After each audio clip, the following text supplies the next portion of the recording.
One of the things we've talked about in the past is how your life before sales and GrowthX and tech was in golf as a professional. You have a really interesting story about how you became a big believer in spotting the core things that were really important to help someone or a system improve. Can you talk a little bit about that?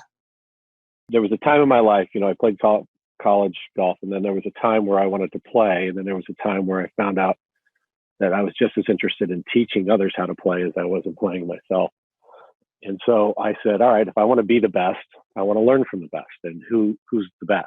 And I found out that there was this golf school, the world's largest golf school. And I learned what made them the best was, number one, they had a systematic way of making the complex understandable and then getting others to learn that quickly and then be able to do it in a scalable way to where their students would have a similar experience and outcomes no matter who they got their golf lessons from, at what school, in what location.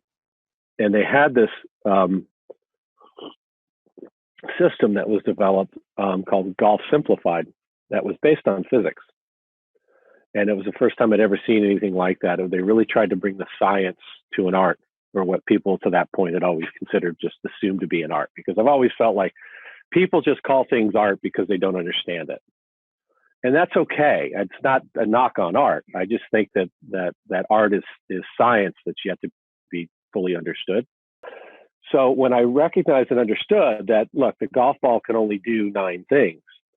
And then now that you know these things, what's your methodology or your systematic approach towards helping others? And they had a very simple 3-step methodology, which was DEC, diagnose, explain, and correct. So the first thing you have to do is diagnose the issues. Then you have to explain that back to the student in a way that they understand, which is the hardest thing to do because everybody learns differently. And then you have to explain to them the C, correction, how to correct it, what we're going to do to actually correct what we've diagnosed. So it's diagnose, explain, and correct.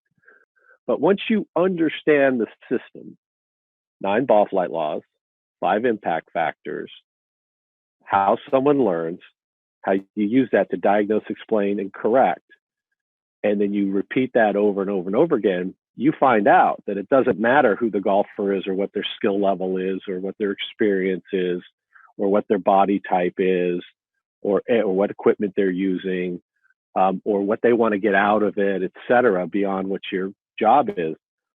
You can apply this and help everyone all the time. And that was my first sort of experience with systematic approach towards solving a problem at scale.